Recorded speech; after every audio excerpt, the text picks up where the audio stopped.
Congrats to the Kansas City Royals, who became the first team in over 25 years to win the World Series the year after losing the World Series. Bullpens were the story of the series. New York outscoring Kansas City 18-12 in the first 6 innings. You just heard about resilience, but the Royals outscoring the Mets 15-1 from the 7th inning on. Stephen A., what happened to the Mets? Well, first of all, kudos to the Royals. I did not expect them to win this series because I'm of the belief that pitching wins championships. I forgot that it's not just starting pitching that you rely on, it's the bullpen. Yeah. And obviously with the Kansas City Royals, that clearly was their strength, even with Holland out, obviously having to have surgery just a few months ago. But in the end, while I sit here and I give the Royals all the credit in the world, they put the bat on the ball. They put it in play. They strike out less than anybody in Major League Baseball. They run the bases. They play small ball. They manufacture runs. And then they go out and they do the things, fundamentally speaking,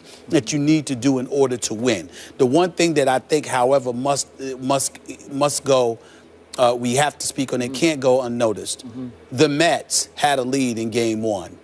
You blew it. Not just an error by Wright, but also the blown save by Familia, all right, who didn't trust his 97-mile-per-hour sinker and instead tried to quick pitch Alex Gordon and then ended up costing him. You had the lead in Game 4, and you ultimately blew that, and you had the error by Daniel Murphy. You had the lead last night.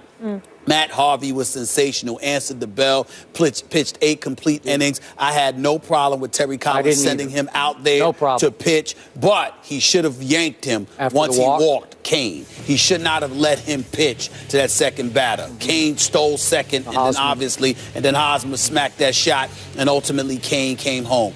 That was the mistake. That's the lone mistake that was made as it pertained to Harvey. But in the end, the Mets lost this game because the Royals were more fundamentally sound. They know how to play this game, and more importantly, the Mets choked. There's no other way around this. When you lose because of errors, you have choked. That's what happened. Lucas Duda last night, the throw to home plate, not catch, wild throw and not catching Hosmer.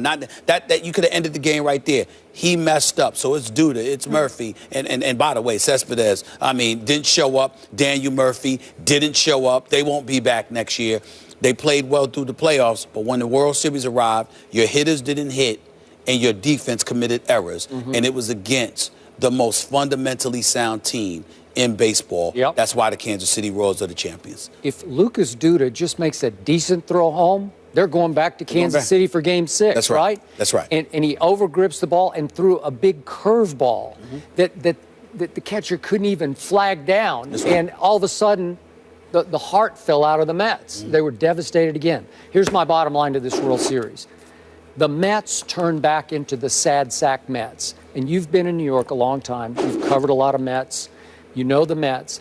Even though they have won 2 World Series, down through baseball history, they have actually rivaled the Cubs as the sad sack organization, the dysfunctional organization, the one known for ineptitude, for when what can go wrong will go wrong. It's been Mets versus Cubs versus Mets versus Cubs, right? Yeah. And that's what struck me, is that they're still the same old Mets. Because what happened? The first batter up for Kansas City in Game 1, bottom of the first. Remember Escobar? That's right. Hits a long fly. And Cespedes, I don't know what he's doing. And he either lost it in the lights or his shoulder is hurting or whatever, and it bounces off his foot into an inside-the-park home run. Cespedes seemed like he didn't even care half the time. He didn't care. And batted 3 for 20 in this series with 6 strikeouts. And then Familia, untouchable, and he leaves the ball up and over the plate to Alex Gordon, and he hits it to Oklahoma City. Remember that?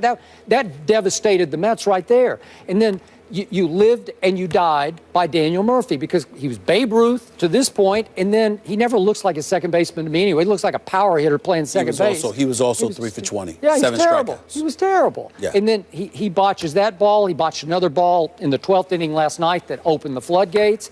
So you live and die by him, and in the end, you're just the same old Mets, and you lost in 5. You swept the Cubs, and you lost in 5. Because the Cubs were the league leaders in strikeouts. Yeah. And Kansas City didn't strike out at all. Tough weekend for New York sports, and that comes from Miss Connecticut. No doubt. No doubt.